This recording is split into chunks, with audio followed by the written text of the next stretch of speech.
What's up, fam? This is the day the Lord has made, and we're here to rejoice and be glad in it. Welcome to the Hope TV. I'm Dr. E. Dewey Smith, and I want to thank you for being a part of Hope TV on today. You've tuned in today to our Grown and Sexy broadcast, and I'm excited that you're part of the Hope TV family today. And if you're viewing now, I want you to drop me a line. Let me know the city, state, and country from whence you're viewing. We take your viewership here very seriously, and we want to present you with uh, ministry and with content and with programming that is wholesome, inspirational, and uplifting. So your demographics mean a lot to us. Drop us a line. Let us know the city and state and the country from whence you're viewing. It means a whole lot to us. So thank you very, very, very much. We started the Hope TV back in March of 2020, just 4 months ago, just as a way of trying to stay in contact with our local church here in Atlanta. And you never could have told me 4 months ago that 4 months later, we would have had way over 20 million views of our content via our cumulative platforms. It's mind blowing. I can't believe it. Our staff can't believe it. The producers and associate producers can't believe it. It's one of those things when the Bible talks about God doing exceeding abundantly above all you can ask or think. And so we're just tremendously thankful and appreciative to all of you for your support of the Hope TV. It means the world to us. We started with one show, one series that we still have called Pastoring in the Pandemic on March 19th. And now we have 35 different shows on our docket. Those are shows that are on air, in production, or in development. And we're mind blown. And of course, we're just getting started. So I want to shout out all of our sponsors who are part of making Hope TV flourish. Shout out to one of our newest sponsors, Faith Social, a great revolutionary app that allows singles and married people and believers to collaborate with other believers all over the world for prayer, Bible study, worship, fellowship, and just encouragement. So shout out to Faith Social. If you want to get more information about Faith Social, I encourage you to get it. Go to faithsocial.com, faithsocial.com. So shout out to our sponsors, faithsocial.com. If you're watching today by Apple TV, Roku TV, Twitch, Facebook, Periscope, YouTube, the houseofhopeatl.com app, if you're watching through the houseofhopeatl.com website or the edewissmith.org website, if you're watching through the House of Hope Atlanta app, however you're viewing, thank you so much for your viewership. And by the way, and if you're watching through a platform that will allow you to subscribe, comment, like, or to share, would you please take a moment to do that now? It helps us with our algorithms tremendously. So please subscribe, comment, like, or share it right now. Help us to get this word out. Share it with about 5 people right now. Let them know that Hope TV and Grown and Sexy, we're ready to be a blessing. So share that link. If you know somebody who's single, over 40, or under 40, share this Grown and Sexy link with them right now. This is the men's takeover. We've allowed the women to take over Grown and Sexy, single in the city, but now we've got a men's takeover. We started conversations last week with 2 very distinguished and very faithful members of our church, fellows who I love very much, who've been a tremendous blessing to my life, my family, and my ministry. I've known them through the years, and I'm appreciative to both of them. I want to welcome them back for part 2 of the men's takeover of Grown and Sexy, Tori Hicks and Dr. Ronnie Lester. What's up, gentlemen? How y'all doing? All right, Doc. How you? Doing wonderful, Doc. How you doing, Doc? Great, man. Glad to have you. Last week, you both told us about, how you got to Atlanta, how long you've been in the church. Tori, you both told us about your educational background. Both you guys are educated black men, and I think that's so powerful. You're both inspirations, educated black men, both professionals, and who've done very well for yourselves professionally. You talked about your relationships with your mothers and your grandma, and just how you have developed and how you've come to where you are right now. We also talked last week about, let me say this too, the women, ladies who are single, if you missed part 1 last week, make sure you go back and watch part 1 of Men Takeover last week of Grown and Sexy. It's going to be inspiration to you, and I think you get a lot of insight. You both talked last week about what women get when they get you. Tori, you talked about being fun-loving. You talked about having a good time and being very caring. And Ron, you talked about the same, about somebody who doesn't mind being caring. You get a shove on your back. You talked about you help clean, may not be a cook, but you pick some things up, somebody who will be there to support. Both talked about what you want and what you'd be willing to give in terms of relationship. And I thought it was just a good plug for the new show, Cupid's Arrow. It's a little matchmaking going on last week, a little subtle matchmaking, just me dropping some hints. But today, seriously, I wanna ask you both this question. What you talked last week about what a woman will get, what your future wives will get when they get you. But my question now would be, what do you want to get from your future wife? What kind of attributes, what kind of characteristics are you looking for in your future wives? I'll start with you first, Ronnie, and then you second, Tori. Well, Pastor, I think someone who has a sense of humor. I mean, we all can't be, we all can't be, serious every day. I need somebody to make me laugh. I need somebody to just, I mean, when I mean laugh, I mean, have me on the ground, tears crying, just have me just ballistically laughing. Okay, just somebody who can make me laugh. With that said, someone who has not only a sense of humor, but someone who can communicate effectively. And what I mean by that is just not so much as I can understand being a person who's going to say what's on the mind, but it's not necessarily what you say, it's how you say it. And your tonation means a lot. And everything can't be an attitude. So it's just my thing is just communicate effectively. You know, also someone who can be outgoing, who want to go on trips, someone who enjoys sports. Not necessarily have to be a part of going to every sporting event out there. But someone who, like for instance, I coach basketball, and I want to be able to look in that stand and see my number one fan in the stand cheer me on. Even when we get blown out by 30-0, somebody who would tell me, even though we got pounded 30, whatever the score was, just someone who can still pick me up, when I'm down. Someone who could be there for me at any given time, at any given moment. Also someone that I could say really that you are. I can just look at you and just regardless of I can just somebody I can just pick up the phone in the middle of the day or just text me. Just someone that I can tell I love you too, and I just can't wait to see you. And all none of this is fairy tale. I believe that's why I think what every man desires is someone who can look at them, that whoever can look at them saying that's my man, and I can say that's my lady, or that's my significant other. That's somebody I can, that's mine. I can cherish that. So I think someone who can cherish me and I can cherish them. And of course, all rest of the superficial things that we think about that we're not going to say. But I do want, someone I can, hey, that's my lady. So someone I can appreciate and appreciate me. Tori, I'll ask you the same question. You told us what your wife will get from you, but what do you want from her? I want one with a giving heart, because I have one, and someone able to say, if it's raining outside, we getting wet together. Someone who can, cook as well as I can. If she can't cook as well as I can, we're gonna get in there. We're gonna cook together. Someone that can be a backbone. A leader as well. Not say that I'm not that in charge guy, but sometimes, hey, I want you to lead. Um, just someone I can grow with, grow old together with, and you get on my nerves as much as I get on yours, but hey, we love each other, and this is where we're gonna be.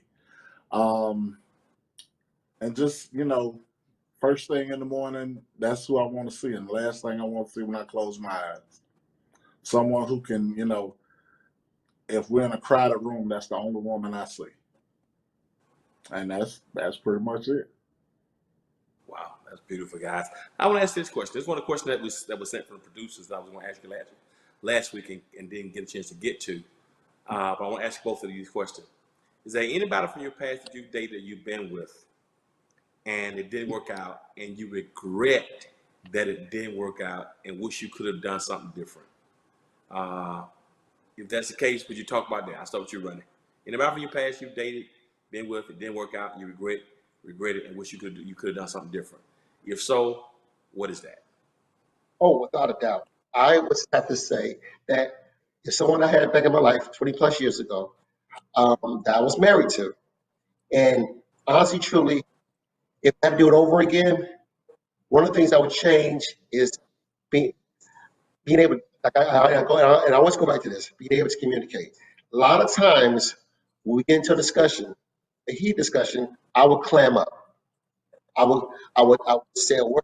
I would just hold my emotions in, which is not a good thing. And then another bad thing I did quite often is go to sleep angry.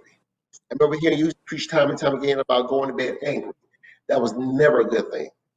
And a lot of times, because nothing was ever solved, nothing was ever um, there was no agreeing to disagree. It was just something. It was always pent up frustration. And what took it, what something was small, managed to grow and constantly grow it, and that problem never was taken care of. It was always swept underneath the rug. It was never taken care of. So it never was settled. So me saying this now, 20 plus years later, that if I had to do it all over again, being able to communicate effectively, but also not take a person for granted, thinking that what I'm doing is right. I always want to say that if I'm not doing something right, tell me. Be able, because it works both ways. If I'm not doing something that you see wrong, or I'm not, because the thing I hate hearing the most out of that was, this is what you should have done. Oh, how can you even tell me? Because I can't read minds. So if I'm not doing something to not necessarily please you, but if I'm not doing something correctly, then tell me that I'm not doing it correctly. Because and that's give and take. If I see, and I like that problem too, because I see something, I didn't say anything about it, and of course I let it go, let it go, let it go. So my thing is that you got to be able. I realize I have to be able to not only just say what's on my mind, but I got to say it effectively, but also be able to share it and be able to receive constructive criticism. Not just, I did this wrong, what you should have did. No, once again, it's not what you say, it's how you say it. And like I said, I was guilty. The other party was guilty of it. So I know if I had a chance to do it over again, that's one of the things I would have done wrong. But I think a lot of times I would have gone to a point where really getting to know a person, really getting to know a person, because you can be so caught up into that makeup that you lose a lot. That's why I tell you a lot of times now, when you go on your first date, don't go out to eat, don't go to the movies, go somewhere and just talk effectively. You know, tell them. No, and people say don't give them everything. Why not give them everything? Why not tell them about you? You don't tell them everything, but tell them enough that there's something you can start with, something you can grow with. And I wish I've done more of that. I think I was just more fixated about the idea of being married, but not working on the marriage. And I and it's but one thing I realized is that if I had to do it again, it would be so much focus on the other person and not necessarily be selfish, but be able to work on the marriage together. Wow, that's good, man. That's self reflection. So awesome, man. Thanks for sharing that, man. That's heavy. That's heavy. Tori, anybody from your past that didn't work, you regret it, and what would you have done? And some things you could have done differently. What are those things? Well, that's kind of a hard one. So I'm gonna say yes. I would do something different. I would, definitely. Um, I'm a big giver, and I enjoy. I don't want whoever I'm with to actually want for nothing. And you can give so much and not receive anything back, and it drains your battery. And I would basically back up and redo it. I wouldn't dive in it so far. And not saying that I wouldn't be the giving person that I am now, but I wouldn't everything. I'm not there to cater your every whim and every need. Some things that we should have worked on together, and different things like that, which actually ended up hurting our relationship. And I'm definitely, I'm a listener. I'm going to listen, um, and just want to, find that person that actually wants to hear me, hear me. Um, Men always say, we love the avenue of the chase. I'm not a big person that has to be chased. I I don't like. Ooh, this is a hard one. I don't necessarily like women that throw themselves, and I'm a pursuer, and just one of those things where I would allow that to happen differently this time. Maybe sometimes I guess I need to be pursued. My head hard sometimes. So just being able to sit back, listen, and ingest what she's trying to bring to me, and just letting it flow naturally and not trying to force things. Because once we try to put a square peg in a round hole, it just doesn't fit. So just sitting back, letting it happen natural. Um, that's basically it. It's interesting that that distinction you made about.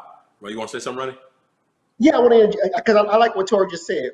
Because remember, and I hate to say this, but we're plagued as being endangered species, and Hmm. how, and how, and I thought about it. Being up here in Atlanta, you always see the number being up here being 14 to 1. But I like what Tori said as far as it's good sometimes for us. I know God said, when man finds a wife, he finds a good thing, he finds favor in him. But I realized that, and I'm not being cocky or selfish, but I really believe in my heart of hearts, I'm a hot commodity. Okay, and I work, but what I do, and I realize I went to school for a reason. I go to work for a reason. I like to have the finer things in life too, and so um, there's nothing wrong for a woman to come after a man, and I don't mean just to just to be because he got this. No, but here's the thing: I don't sell myself short for nobody, and I really believe that um, I have something to give someone special. And just like how they say I'm not going to give myself to anybody, well, I don't want to give myself to anybody either. Because yeah, we all got criteria, and if we don't, everybody's not hitting every criteria. But also, I don't think we need to settle either. Just because Hmm. she a woman, I need to get her. No, why do I need to sell myself short for her? I mean, I'm sure she has something that I want, and vice versa. But I'm not going to sell myself short because I'm getting older and that I need to be with somebody. Because one thing about it, I realize that woman don't make me. I make me. So I'm going to continue to better me with or without that woman. So it's good to want to be with that lady. And I mean, be with somebody special. But I'm not going to sell myself short for anybody because I'm by myself right now. I mean, right now I'm loving me and I enjoy being me. And I'm learning me and I'm still learning me. But whoever comes to me is going to add to me, not take away from me. So Yeah, it's funny. Knowing both your stories, it's funny y'all talk like this about because both of you guys have been pursuers, and I've seen some of you. We talked through some of your stories, and we're taught to be hunters, as Tori said, and the pursuers. But sometimes when you're doing all the pursuing and you're doing all the giving, at what point is that reciprocated? And I think Right. that's a good point because if Right. I'm doing, if you're doing all the giving, they're doing all the receiving. And that's where it's done from the very beginning. Then what do you think gonna happen in the rest of the relationship? Because how you right, established it from the beginning is how it's gonna be. And I think that's a good point of self-actualization that both of you come to, that it needs to be dual. That you don't mind giving, but it should just be one side and one dimension. That's great. Right. Let me Definitely. ask you a question. Is there anything that anybody's ever said about you that they didn't like, or something they said about you, and you found out that they were right? It's the truth. Oh yeah. Some things Oh yeah. that need to be changed. And if that's happened, what have you done about that? I'll start with you, Ronnie. Oh man. Jeez. Well, anybody that knows me, they know I like the Miami Dolphins. Okay. I grew up watching the Yes, Dolphins. Lord.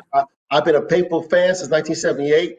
I can tell you the lineup of the team. I can give you, the not only the because people call me when Don Shula passed away. I'm like, I'm all right, cool. I missed Don, but So and the thing that people realize with me, I take to heart too much. I've seen, like I said, being a fan since '78. I've dealt with the good times and the bad times, and recently been more bad times than good. So, but when we're in a height, when we're winning, certain games we'll lose, and I take that thing to heart. And just like I coach with emotion. I'm passionate, just like I'm with that doggone team called the Miami Dolphins. And so, I realized I go kind of deep with that team because I remember one time I was watching, and this is sad. I was watching Miami Dolphins versus the Jacksonville Jaguars one Monday Night Football, and I remember Danny Marino was trying to tie the game up. Danny was driving the ball down the field, just move the ball. And all of a sudden, as he was moving the ball, he threw an interception that kind of sealed the game for Jacksonville. I was so upset that he threw that interception that we had a chance to tie the game. I ripped my shirt off, my jersey off, and I was just livid that he did that because we got to tie the game. So, but as I realize now, especially over the last 10 to 15 years with this team, that I can't take it to heart. I gotta. It is just a game, and people say you're not getting paid. Well, I realize something. Yeah, I am paying them because when I get that direct TV package, that's part of their salary. So I'm part of the ownership of that team. So, but I do realize I can't take it to heart. I gotta let it go a little bit.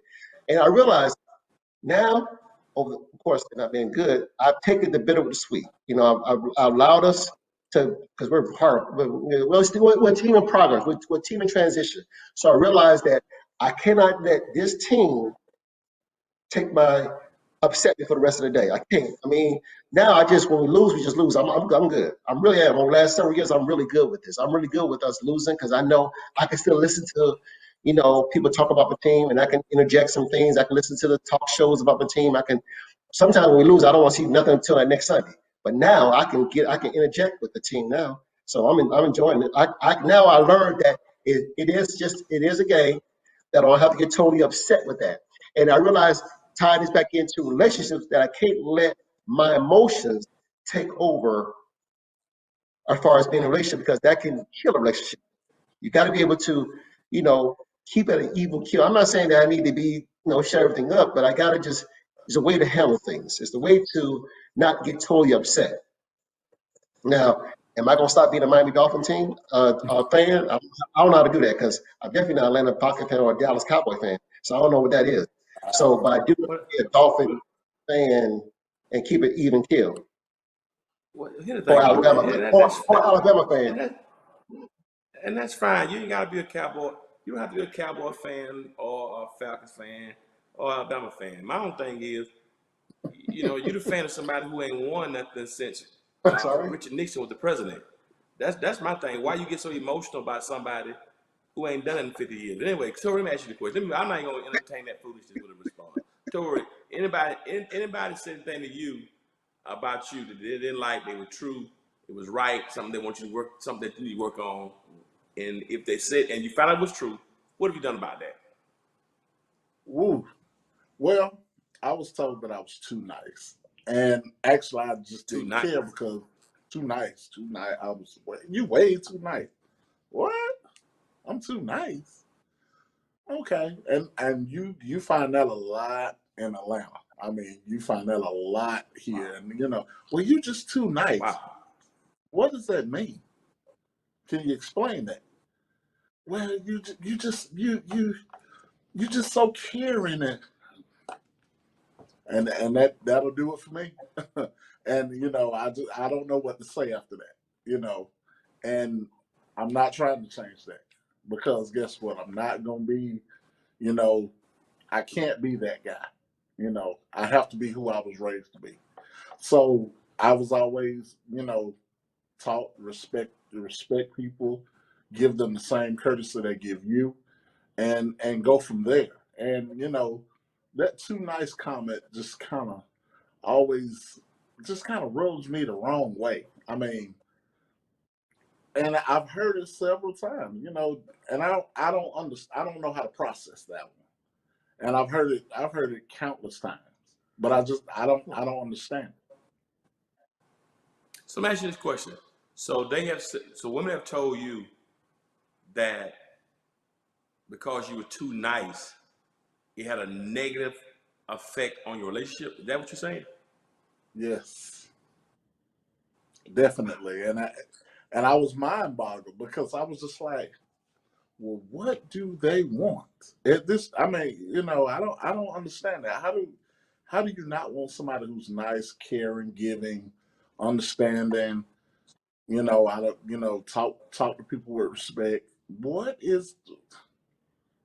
I mean, get me right if I'm wrong, but isn't that what everybody wants? Now I've talked to women and Andre said this to me, and I've heard some women they like they like some guy with a little street, little rough neck, you know. But I don't know. But I never heard anybody say, you know, when you're a Christian, like been a Christian guy, you know, I seen a lot of the women who I've heard to say they like guy with a little street in them. But too nice is something I have never. It's almost like, do you think it's the kind of women you talk to, Tori? Because I No, mean, I mean, you got someone who's just like a street kind of guy. You think you heard it's more than once? I'm just trying to figure it out because I've heard that. I've somebody heard who's that more too than once. nice. Too nice. Wow, He's just too nice. Okay, well, Wow. hey, wow, maybe I'm not that wow. guy then. But I've Hmm. heard that. But you're not gonna change who you are. No, no, no, no. For what? Just so I can, appease something? No, I'm not gonna do that. Wow, that's great. I'm gonna ask you guys one last question, and because we're out of time already, and I didn't get Dang. to the question, but I want to ask you one last question. Um, Relative to getting married and being in a serious relationship, are you both ready for marriage? Are you both ready for a serious relationship? And how do you know that? If you're if you want to be married, want to be in a serious relationship, and you're ready for it, how do you know that? So I start with you, Ron, then you, Tori. If you want to be Hmm. married, want to be in a serious relationship, how do you know that? Wow. Um, Good question. Um, Here's the thing with me. Due to the fact I've been married before, and but it was a different. I was in my mid 20s. Now that I'm knocking on 50, it's a different mindset. If I would have, I sh- marriage to me now. Well, I would like to be married. Um, I desire to be married again, but I know it's not gonna make or break me if I don't get married. Okay. Um, Gosh, jeez, because so much time has passed by. The first year was kind of rough being single. Second year was kind of rough. Third year was not as rough. The seventh year wasn't bad. The 10th year, as I gotten older, you know, and done done a lot of things like travel, you know, met different people. Yeah, want to be married, but it's not like I gotta get kind of thing. So I like, independence is cool, but like now during this COVID-19, it's a struggle. Not because there's only so much CNN you can watch. There's only so much MSNBC you can watch. There's only so much politics you can watch. There's so much Black Lives Matter stuff you can watch. I mean, at certain degrees, there's only so many people you can text. So to have a companion would be wonderful, but I don't let it consume me that I just got somebody. Love to be with someone, but I don't. But I know that eventually it's going to happen. But you know, I just continue to enjoy life until that significant other or that special person. So you good either way, but my question, how do you know you're ready? Oh, this is a follow-up question. I know you're fine. No, How do I know? no, Uh, well, I think that I've learned a lot. I learned a lot as far as growth for me, as far as being able to communicate, being able to share, not be selfish, being able to go beyond just being, just I think a lot of times when I was married, I didn't want to do anything. I didn't like going out. I didn't like, but now I see more of an open space. I see more of the world for what it is, and it's good to be with somebody, go out to places, go to different things, share. Even some things I might not want to do, it's good to experience new things. So I think right now I would like to be married again. I know I want to be married again because I think I have a lot to give. I have a lot to give, a lot to share, and I know that I can be that particular special individual for that young lady. Tora, if you're ready for a relationship or ready for marriage, how do you know? Are you ready? And if I so, how? know I know that I'm ready for that serious relationship. Um, because I yearn for that. It's just the feeling, that you want somebody to say, well, we're moving toward this. Now, what I'm afraid of and what I run into a lot at my age, she's gotta get married. I gotta get married. I gotta get married. And you run the risk of picking the wrong person with that gotta get married syndrome. And I don't want to be, that gotta get married type person. I want to, hey, this where we going? Great, let's go together. And if we meet at this mutual junction together, and we both are happy and we doing what we need to do, then God put that on my heart. Let's go. But until then, serious relationship, yes. Marriage, yeah. Kind of iffy about that one right now because, like I said, I don't want to run into the gotta get married woman or the gotta get married guy. You don't want to run into those type people. And some people have the mind state of if I didn't do it in my 30s, I got to do it in my 40s. If I don't do it in my 40s, I got to do it now. And you don't want to run into those type people. So serious relationship, yes. Marriage, yeah. So that's where I'm at with it. Guys, you have been thoughtful. I hope some of the ladies who are out there listening. This is Grown and Sexy, the Men Takeover. Sprinkle a little Cupid's arrow in it, just to drop some shameless plugs for the new show that's going to be a specialty of Hope TV. Guys, I respect you, man. I hate that we haven't been able to have church, public worship, because we're always around each other after church, and we had a lot of intense conversations, and I hate preaching to this computer all the time, and I hate not having the fellowship. But we got to stay safe. Won't be like this always. But I'm glad we have this forum that you gave me some time to come this way, and I appreciate you both. You're a blessing, and I pray God's blessings on both of you that He's gonna protect and keep you during this pandemic.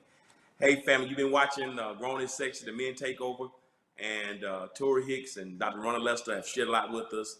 I hope you've been inspired and encouraged. They've been very self-reflective, and they hope for the future. That's what it's all about. Look within and get ready for tomorrow. And I speak over everybody's life who's watching that God's got a future for us. It's going to be a preferred future because God knows the thoughts He has toward us. I hope you're encouraged and inspired, and even in time of pandemic, know that God will take care of us and He'll give us the desires of our heart.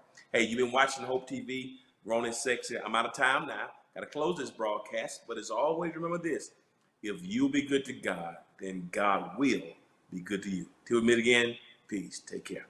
Thanks, fellas. Appreciate y'all, gentlemen. Appreciate it.